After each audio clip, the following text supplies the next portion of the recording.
বাড়ছে রপ্তানি ও রেমিটেন্স, বিলাসী পণ্যের আমদানি নিয়ন্ত্রণে রাখার পরামর্শ অর্থনীতিবিদদের। নদী ও মুক্ত জলাশয়ে কলকারখানা বিষাক্ত বর্জ্য, আশঙ্কাজনক হারে কমছে মাছ উৎপাদন। সৌদি আরব সহ মধ্যপ্রাচ্যে পবিত্র রমজান মাস শুরু, ধর্মীয় ভাবগাম্ভীর্যে নানা প্রস্তুতি।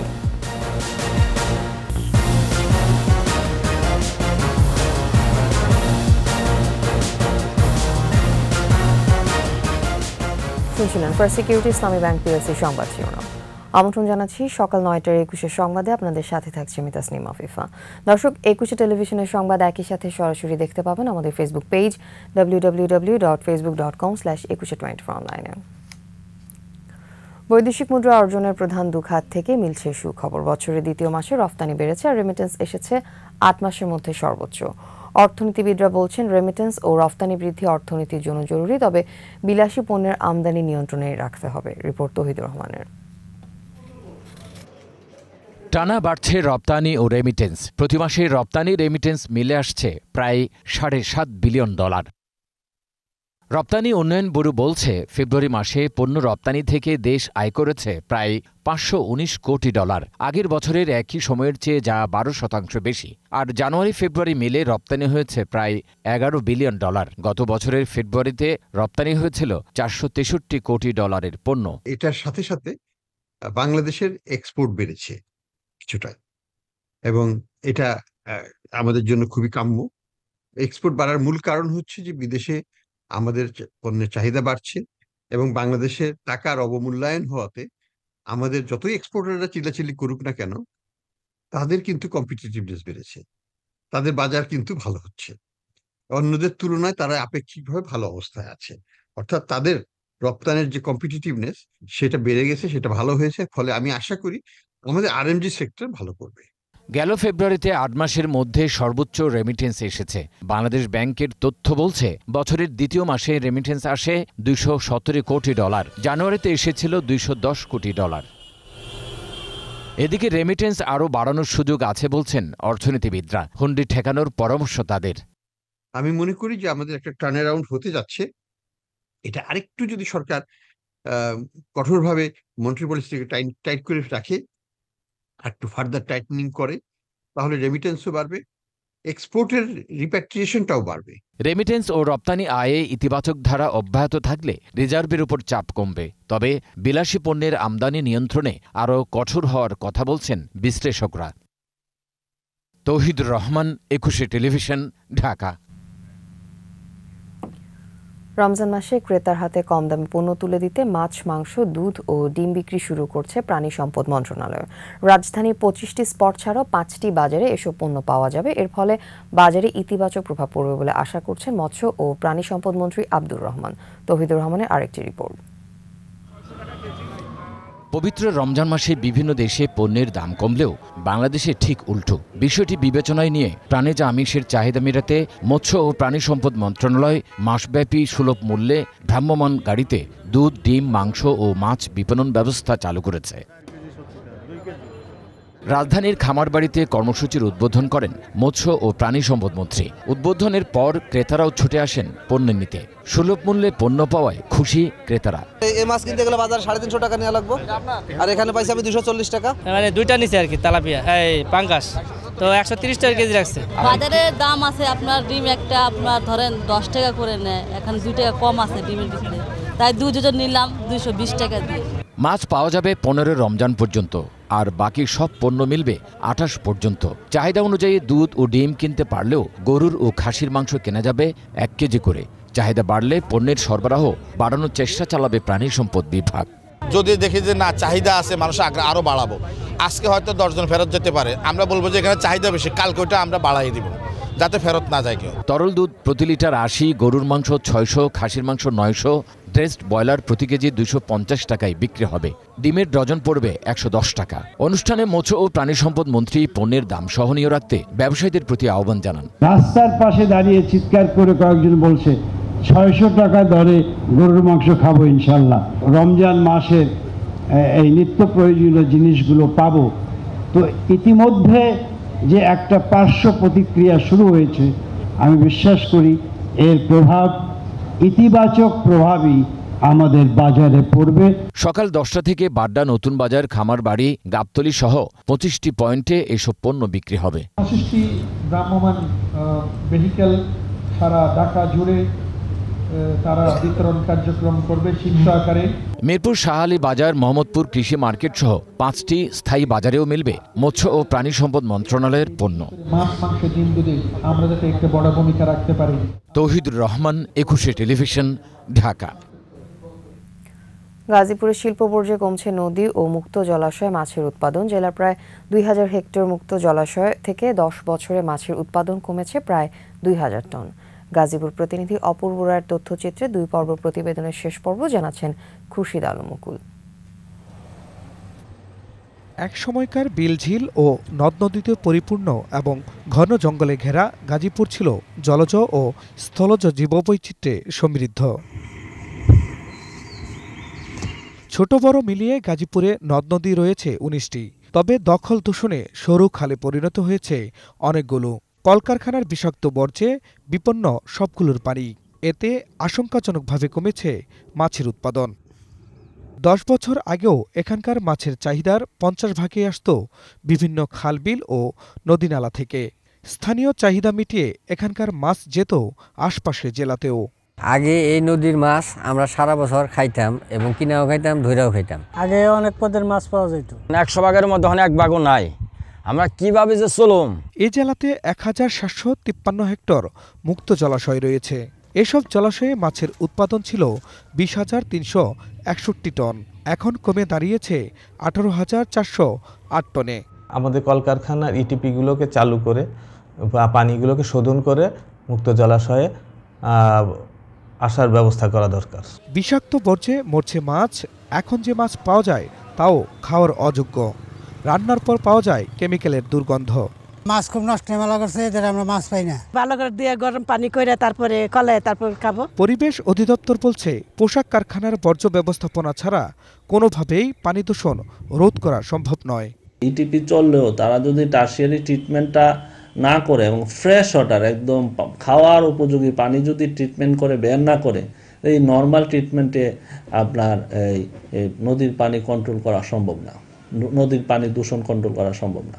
নদ নদী ও বিলের স্বচ্ছ পানিতে আগের মতো বাড়বে মাছের উৎপাদন, এমনটাই প্রত্যাশা সবার। খুরশিদ আলম মুকুল, একুশে টেলিভিশন।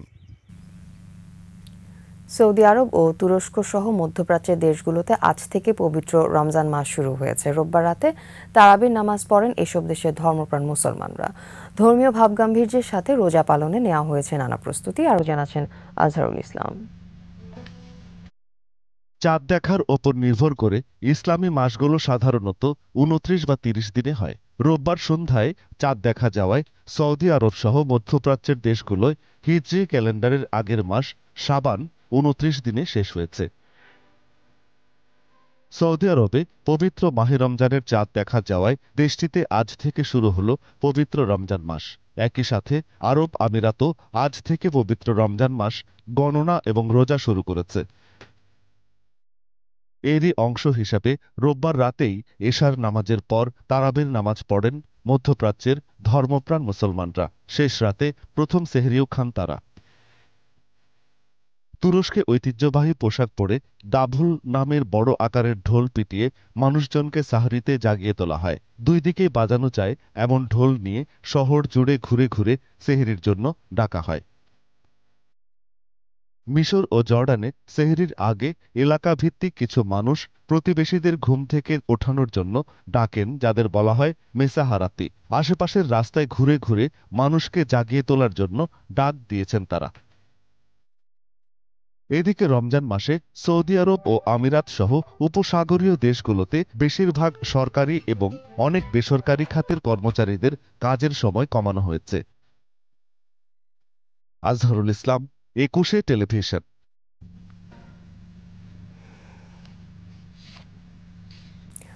জলাবদ্ধতায় ফসলের আবাদ কমেছে। যশোরের কেশবপুরে ভবদহ বিলের জলাবদ্ধতা নিরসনে পানি উন্নয়ন বোর্ডের প্রকল্পগুলো কৃষকের কোনো কাজে আসছে না বলছে কৃষি সম্প্রসারণ অধিদপ্তর। যশোর প্রতিনিধি শিকদার খালিদের রিপোর্ট জানাচ্ছেন মাসুম আল ইসলাম। যশোরের কেশবপুর উপজেলায় চলতি মৌসুমে বোরো আবাদ গতবারের চেয়ে 1100 হেক্টর জমিতে কম। সবজি আবাদ কমেছে 155 হেক্টর। এর কারণ জলাবদ্ধতা। শুকনো মৌসুম হলেও গত বছরের চেয়ে এবছর জলাবদ্ধতা বেশি। নদী সংস্কার হলে, নদী ক্লিয়ার হলে, নদী নাব্যতা ফিরে আসলে মানুষের জীবন জীবিকা স্বাভাবিক হবে। স্থানীয়রা এজন্য দায়ী করেন পানি উন্নয়ন বোর্ডের স্লুইস গেট অনিয়মিত খোলাকে। তারা বলছেন নিয়ম মেনে স্লুইস গেটের কপাট খোলা ও বন্ধ না করায় পলি জমে তা একেবারে বন্ধ হয়ে যায়। কপাট খুলে রাখি তাহলে ভিতরে যে 27 বিল আছে এই 27 বিল পানিতে আর এই যে খাল খোল আছে সব ভরাট হয়ে মরুভূমি হয়ে যাবে। উপরের যে গ্রাম এলাকার উঁচু ঘেরগুলো সেচ দিয়ে বোরো আবাদ করছে ওই 2000 হেক্টর, সেই পানি এসে এই নিম্ন এলাকার গ্রামগুলো প্লাবিত হচ্ছে। কেশবপুরের ডহের খালে নির্মিত এই স্লুইস গেট দিয়ে কেশবপুর ও মনিরামপুর উপজেলার 5 ইউনিয়ন ও খুলনার ডুমুরিয়ার 27টি বিলের পানি অপসারণ হয়। কিন্তু পলি জমে ভবদহ এলাকার শ্রীহরি, হরিহর ও ভুড়িভদ্রা নদীর তলদেশ উঁচু হয়ে যাওয়ায় পানি অপসারিত হচ্ছে না। নদীতে পলি পড়িয়ে যাওয়ার কারণে আমাদের এই এলাকায় 27 বিল এবং 52 বিল এলাকার পানি ঠিকমতো নিষ্কাশন হচ্ছে না। জল ওঠার কারণে আমাদের এই যে বাড়ি ঘর দুয়ারে জল উঠে গেছে। আমাদের 4 মাস থেকে জলে ভোগান্তি আমরা ভোগ পাচ্ছি। আমরা জলাবদ্ধতায় ভুগতেছি আজ 10 বছর ধরে। বোরো আবাদে এই মৌসুমেও বীজতলা করেছিল কৃষক, কিন্তু বিলের পানিতে ডুবে গেছে জমি, এমনকি ঘরবাড়িও জলাবদ্ধ হয়ে পড়েছে। এখন কোনো ফসল হয় না, সেইভাবে আমরা ভোগান্তিতে আছি। যাচ্ছে কি ঘের বেড়ি তো কিছু নেই, সব জলাকার। কৃষি সম্প্রসারণ অধিদপ্তর বলছে ভবদাহ এলাকায় পানি উন্নয়ন বোর্ডের নেয়া প্রকল্পগুলো কৃষকের জন্য কোনো সুফল হচ্ছে না। এটা স্থায়ী সমাধান দরকার। ওই এলাকার মানুষের যে দুর্ভোগ, সেই দুর্ভোগ নিরসনকল্পে আমাদের সমন্বিত প্রকল্প গ্রহণ করতে হবে। তবে পানি উন্নয়ন বোর্ড দুষ্টে কৃষকদের। তাদের দাবি কৃষিকাজের চেয়ে মাছের ঘেরে আগ্রহ বেশি তাদের। এলাকাবাসী, জনপ্রতিনিধি বা উপজেলা প্রশাসন তারা যেটা সুপারিশ করে, আমরা যেটা দেখি যে এটা করলে মানুষের উপকার হবে, সামান্য কিছু সরকারি টাকা খরচ করে আমরা সেই কাজগুলাই বাস্তবায়ন করি। 10 বছর ধরে জলাবদ্ধতায় কেশবপুর ও মনিরামপুর উপজেলার 5 ইউনিয়নের গ্রামগুলো। এই জলাবদ্ধতার স্থায়ী সমাধান চান বাসিন্দারা। মাসুম আলিসা, 21 টেলিভিশন। এবার আমাদের বিশেষ আয়োজন উত্তাল মার্চ।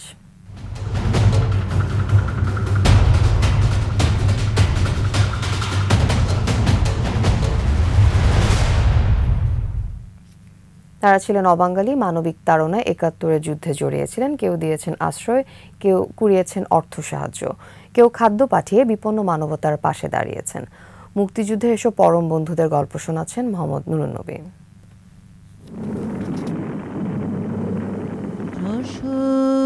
রোডের দুধারে বসত বাসের ছাউনি। বন্ধু যখন হয় মনের শক্তি, তখন প্রাণ বাঁচাতে শত প্রাণের এগিয়ে আসা অনন্য এক মমত্ববোধ। বাঙালির দারুণ দুঃসময়ের পরীক্ষিত এক বন্ধুর নাম ইন্দিরা প্রিয়দর্শিনী গান্ধী। মুক্তিকামী বাঙালির ত্রাতা হয়ে যিনি সাহসের পাশাপাশি এদেশের মানুষকে দিয়েছিলেন বেঁচে থাকার অস্ত্র, প্রশিক্ষণ সহ বহুমাত্রিক সহায়তা। The world has witnessed the courage, dignity. ভারতের সেনাবাহিনীর ইস্টার্ন কমান্ডের chief of staff lieutenant general JFR Jacob Dhaka জয়ের পরিকল্পনা প্রণয়ন ও বাস্তবায়ন করেছেন মাত্র 15 দিনে। পাকিস্তানিদের বাধ্য করেছেন অস্ত্রসহ আত্মসমর্পণে। যার যা কিছু আছে দুর্গ গড়ে তোলার মতো গান গেয়েও শক্তি আর সাহস দেয় কনসার্ট ফর বাংলাদেশ। নিউ ইয়র্কের মেডিসিন স্কোয়ারে গান গেয়েছিলেন বিটলসের জস হ্যারিসন। সে গানের মাধ্যমে আয় হওয়া 2,43,418 মার্কিন ডলার আয়োজকরা পাঠান শরণার্থীদের সহায়তায়। শুধু যে গানেই থেমে থেকেছেন তা কিন্তু নয়, বিদেশি বন্ধুদের কবিতায় উঠে এসেছে নিজ দেশে ঘরহীন বাঙালির নির্মম নির্যাতন প্রসঙ্গ। আমেরিকান কবি এলেন হিন্সবার্গের সেপ্টেম্বর অন যশোর রোড কাদায় মানুষকে, জেগে ওঠে বিশ্ব মানবতা। হাতে কিছুই ছিল না, তাই বলে থেমে থাকেনি 28 বছরের তরুণ জ্যাকোয়ে। শরণার্থী ক্যাম্পে ওষুধ পাঠাতে ফ্রান্সের আলভি বিমানবন্দরে খেলনা বন্দুক দিয়েই বিমান হাইজ্যাক করে বসেছিলেন এই তরুণ। West Pakistanis. সানডে টাইমসের অ্যান্থনি মাসকারেনহাস, যার গণহত্যার প্রতিবেদন ইতিহাস বদলে দিয়েছিল। ইন্দিরা গান্ধী বিবিসির সাক্ষাৎকারে উল্লেখ করেছিলেন অ্যান্থনির লেখা। Does that mean we allow a massacre to continue? What happened first? গণমাধ্যমকে দাবানোর চেষ্টা করেও জান্তা সরকার ঢেকে রাখতে পারেনি কুখ্যাত গণহত্যা। অপারেশন সার্চলাইটের খবর 30 মার্চ দ্য টেলিগ্রাফ পত্রিকায় স্যামন রিং তুলে ধরেছিলেন গণহত্যার। বিশ্ব জানতে পারে পাক বাহিনী কর্তৃক বাঙালির নিধনের খবর। ত্রাণ কার্যক্রমে যুক্ত ছিলেন অক্সফার্মের কর্মকর্তা জুলিয়ান ফ্রান্সিস। ব্রিটিশ এই মানবাধিকার কর্মীর হাত ধরেই বিশ্ব কাঁপানো টেস্টমনি 16 দেখেছিল আলোর মুখ। Then Oxfam decided to produce a document that might wake up the world. And 650 জনের তালিকা থেকে 9টি ধাপে 337 জন বিদেশি বন্ধুকে সম্মাননা জানিয়েছে বাংলাদেশ সরকার। সবার নাম হয়তো উঠে আসেনি, কিন্তু নাম না জানা অকৃত্রিম বন্ধুদের প্রতি বাঙালির শ্রদ্ধা থাকবে অবিচল। ভালোবাসার বহমানতা রইবে উচ্ছল এবং আজীবন।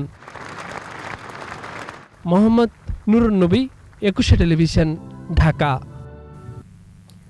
শেষ করছি সকাল 9টার 21 সংবাদ। যাবার আগে ফার্স্ট সিকিউরিটি ইসলামী ব্যাংক পিএলসি সংবাদ শিরোনামগুলো আরও একবার। বাড়ছে রফতানি ও রেমিটেন্স, বিলাসী পণ্যের আমদানি নিয়ন্ত্রণে রাখার পরামর্শ অর্থনীতিবিদদের। নদী ও মুক্ত জলাশয়ে কলকারখানার বিষাক্ত বর্জ্য, আশঙ্কাজনক হারে কমছে মাছ উৎপাদন। সৌদি আরব সহ মধ্যপ্রাচ্যে পবিত্র রমজান মাস শুরু, ধর্মীয় ভাবগাম্ভীর্যে নানা প্রস্তুতি।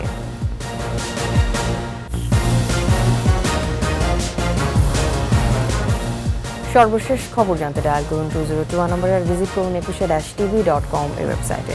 এছাড়া ফেসবুকে লগ ইন করতে পারেন facebook.com/2124 অনলাইনে। এতক্ষণ সাথে থাকার জন্য ধন্যবাদ। আমাদের পরবর্তী সংবাদ দুপুর 12টায় দেখার আমন্ত্রণ রইল। 21-এর সাথে থাকুন।